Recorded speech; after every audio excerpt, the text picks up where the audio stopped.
μέσα στο 2011 θα ολοκληρώσουμε, μέσα στο πλαίσιο της ψηφιακής σύγκλησης, που είναι ένα ευρύτερο θέμα που έχει τεθεί σε εφαρμογή,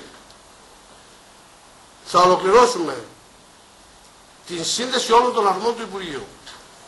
Θα εγκαταστήσουμε ψηφιακό χάρτη της ελληνικής γεωργίας, που θα αποτυπώνει ανάγλυφα την πραγματικότητα κάθε στιγμή, θα βλέπουμε κάθε στιγμή τι συμβαίνει και θα διασφαλίζει την ελεύθερη πρόσβαση στον καθένα. Και παράλληλα θα οργανώσουμε και ένα θάλαμο επιχειρήσεων εδώ στο Υπουργείο για να αντιμετωπίσουμε κάθε πρόβλημα που εμφανίζεται σε οποιοδήποτε σημείο της χώρας.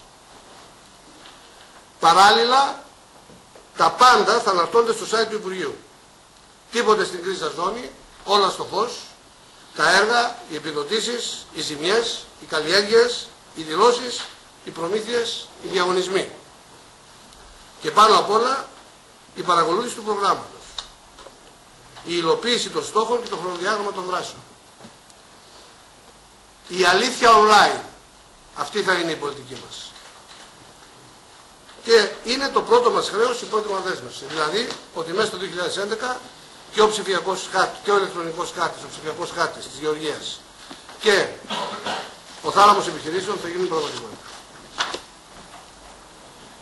Σκεφτήκαμε πάρα πολύ αν έπρεπε να σας μιλήσουμε μόνο για τα επίγοντα προβλήματα, που θα τα συναντάμε καθημερινά. Θα το κάναμε μόνο αν θέλαμε να κερδίσουμε χρόνο εν ώψη κάποιων πιθανών κινητοποιήσεων. Δεν το κάνουμε. Θα μπορούσαμε να σας μιλήσουμε για μακροπρόθεσμα οράματα, που θα ακούγονταν ωραία λόγια και μεγάλες στρατηγικές. Ούτε αυτό το επιλέγουμε. Γι' αυτό το πρόγραμμα των αλλαγών που θα σας παρουσιάσουμε αναφέρονται στην ελληνική γεωργία 2014. Δηλαδή για τα χρόνια 11, 12, 13. Γιατί το 2014 δεν έχουμε χρόνο για εξόδεμα. Το 2014 αρχίζει η νέα ΚΑΠ. Και εμείς οφείλουμε να την υποδεχτούμε έτοιμη από κάθε πλευρά, χωρίς τις σημερινές τρευλώσεις και υστερήσεις. Η ψηφιακή σύγκληση που έλεγα και η χνηλασιμότητα και όλο αυτό το πρόγραμμα που θα αποτυπώνει την πορεία του προϊόντος από το σπόρο μέχρι το ράφι, θα ολοκληρωθεί μέσα σε αυτή τη διάρκεια, ώστε στην επόμενη φάση της ελληνικής γεωργίας, σε αυτή τη διάρκεια έχει προκηρυχθεί ο διαγωνισμός, θα κοπεί σε κομμάτια, θα ξεκινήσει σταδιακά να υλοποιείται και θα βάζουμε χρονοδιάγραμμα για κάθε ένα, ο ψηφιακός χάρτης είναι ο πρώτος, και ούτως ώστε μέσα σε αυτή τη διάρκεια και πριν τη νέα ΚΑΠ να είναι πλήρως ψηφιοποιημένη η ελληνική γεωργία. Λοιπόν, το 2014 φιλοδοξούμε να έχουμε υπερβεί τις περιοριστικές επιλογές του μνημονίου και να έχει τεθεί η χώρα σε τροχιά ανάπτυξης.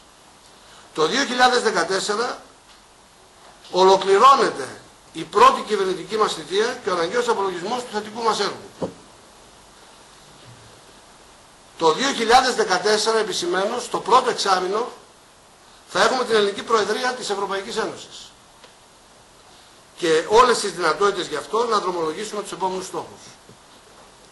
Μιλάμε κατά συνέπεια για την πρώτη φάση ενός εθνικού σχεδίου για την ελληνική γεωργία με ορίζοντα την τριετία 2011-2013, δηλαδή αυτό το χρόνο που περνάμε, ξεκινώντας από το 2011, με ιεραρχημένους στόχους και προτεραιότητες για κάθε χρόνο. Ποιοι είναι οι στόχοι μας? Πρώτα-πρώτα, η εικόνα δεν είναι εκείνη που επιθυμούμε να είχαμε. Το αναγνωρίζουμε όλοι μας, συνεχώς. Γιατί? Η παραγωγή και το εισόδημα και η απασχόληση μειώνονται από χρόνο σε χρόνο. Το ΑΕΠ της Γεωργίας, η συμβολή της Γεωργίας στο ΑΕΠ, από 5,6% το 2001 είναι στο 3,4% σήμερα. Το εισόδημα μειώθηκε κατά 17 ποσοστιαίες μονάδες. Και η απασχόληση από το 16,1% το 2001 είναι στο 11,7%.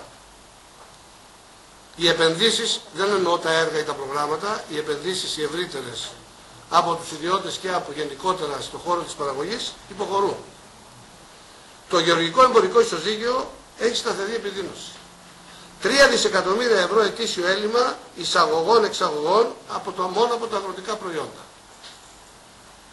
έχουμε εισαγάγει το 2009 6,4 δισεκατομμύρια ευρώ μόνο σε εισαγωγές αγροτικών προϊόντων. Η αγορά και οι τιμές εμφανίζουν μια αστάθεια που εμποδίζει κάθε παραγωγικό προγραμματισμό. Και αυτά όταν οι επιδοτήσεις, οι ενισχύσεις από την Ευρωπαϊκή Ένωση, που είναι περί τα 3 δισεκατομμύρια ευρώ, καλύπτουν το 40% της ακαθάριστης αξίας της γεωργικής μας παραγωγής. Πρέπει εδώ να σας πω, και αυτό είναι υπέρ της δουλειάς που ξεκίνησε από την πρώτη μέρα που αναλάβαμε την κυβέρνησή μας, και αφορά βέβαια την προηγούμενη πολιτική ηγεσία του Υπουργείου, ότι δίνουμε τις επιδοτήσεις μέχρι το τέλος του χρόνου. Δεν είναι μόνο ότι δίνονται έγκαιρα, δηλαδή αυτό που ξέρετε, έτσι, δίνονται έγκαιρα τα 2,5 περίπου δισεκατομμύρια ευρώ, είναι ότι για πρώτη φορά δεν έχουμε ταμιακό πρόβλημα, δηλαδή δεν μπαίνουμε στους τόκους, δεν μπαίνουμε δηλαδή στην τράπεζα που θα παίρνει τους τόκους. Μπαίνει καθαρά το ποσό αυτό, μπαίνει συμβάλλει στον κρατικό προϋπολογισμό και στην άμεση επένδυση. Αυτό είναι μια επιτυχία που δεν θα υπήρχε αν δεν υπήρχε η ψηφιοποίηση του ΩΣΔΕ, η πορεία, πρώτα όλα αυτά τα βήματα που έγιναν τον προηγούμενο χρόνο. Το λέω αυτό για να καταλάβουμε ότι η δουλειά αυτή είναι δύσκολη και το ότι αυτό γίνεται πρώτη φορά σημαίνει ότι θα γίνεται κάθε χρόνο. Γιατί θα έχουμε τα στοιχεία και τις εγγυήσεις απέναντι στην Ευρωπαϊκή Ένωση. Άρα είναι ένα βήμα πάρα πολύ σημαντικό. Ποιοι είναι λοιπόν οι στόχοι του προγράμματος? Πρώτα απ' όλα πρέπει σταδιακά να αυξήσουμε τη συμβολή του αγροτικού τομέα στο εθνικό προϊόν. Με επίκεντρο τη βελτίωση του ισοζυγίου και με στόχο μετρήσιμο που θα προσδιοριστεί στο τέλος του χρόνου. Δηλαδή το τέλος του χρόνου θα πούμε, γιατί χρειάζεται ακόμα να κάνουμε μερικές επεξεργασίες, ποιος θα είναι ο στόχος, επειδή θα αθροίσουμε τα προϊόντα και τις παραγωγές, που μπορούμε να καλύψουμε τα επόμενα χρόνια. Η ανασυγκρότηση της υπαίθρου στο πλαίσιο της Ελλάδας των περιφερειών, που θεμελιώνεται παραγωγικά στον πρωτογενή τομέα, στο γεωργικό τομέα. Και βέβαια η αναβάθμιση της ποιότητας ζωής του αγροτικού κόσμου, που είναι ένα πάρα πολύ σημαντικό ζήτημα παράλληλα με την ανταγωνιστικότητα της αγροτικής οικονομίας. Οι στόχοι ποσοτικοί και ποιοτικοί θα προσδιοριστούν κατά προϊόν και περιφέρεια για τον παραγόμενο πλούτο και φιλοδοξούμε, και αυτή είναι η δεύτερη δέσμευσή μας, μέσα στο 2011 να ολοκληρωθεί το σχέδιο Ελληνική Γεωργία 2014 σε κάθε μια από τις 13 περιφέρειες της χώρας και το επιχειρησιακό πρόγραμμα που το υλοποιεί. Πρέπει να σημειώσετε ότι, επειδή προφανώς σήμερα δεν μπορούμε να λέμε λόγια, η πολιτική κρίνεται εκ του αποτελέσματος και ασφαλώς θα περιμένετε με βάση τόσο καθαρές εξαγγελίες να δείτε αν υλοποιείται αυτή η διαδικασία. Εξάλλου, μόλις φτιάξουμε το χάρτη θα απεικονίζεται στο βήμα με βήμα πάνω στο χάρτη. Ποια είναι η στρατηγική μας? Έχουμε ένα τρίπτυχο. Το έχουμε πει πολλές φορές. Εγώ θα το πω πιο καθαρά. Ταυτότητα, ποιότητα, αειφορία. Τι σημαίνει αυτό? Με τη λέξη ταυτότητα σηματοδοτούμε την ελληνική απάντηση στην κρίση. Σημαίνει ότι επιβάλλουμε την προσαρμογή της ελληνικής γεωργίας στα συγκριτικά πλεονεκτήματα της χώρας και στην πράσινη ανάπτυξη. Άρα επικεντρώνουμε σε αυτά τα πλεονεκτήματα, και δίνουμε τη μάχη σε αυτά επικεντρωμένα.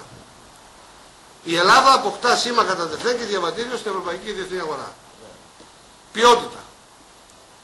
Σηματοδοτεί τη συμμετοχή της γεωργίας στην ποιότητα ζωής του λαού και στην ανταγωνιστικότητα της ελληνικής οικονομίας. Είναι η προσαρμογή σε πρακτικές καλής γεωργίας, σε σύγχρονες και πράσινες μεθόδους και τεχνικές.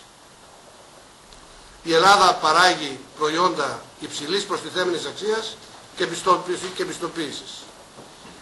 Και η αειφορία σηματοδοτεί το χρέος μας απέναντι στον τόπο, την ασφάλεια της χώρας και τις επόμενες γενιές, και επιβάλλει την προσαρμογή της γεωργίας μας στην αντιμετώπιση της κλιματικής αλλαγής, στον εμπλουτισμό και την ανανέωση των φυσικών και περιβαλλοντικών της πόρων. Η Ελλάδα λοιπόν προχωρεί στον οικολογικό αναπροσανατολισμό της αγροτικής ανάπτυξης και τη βιολογική γεωργία. Αυτά τα τρία ζητήματα θα τα αντιμετωπίσει και θα διαπραγματευτούμε γι' αυτό η νέα κοινή αγροτική πολιτική και η νέα κοινή αγροτική πολιτική, για να έχουμε συνέχεια και μετά την τριετία.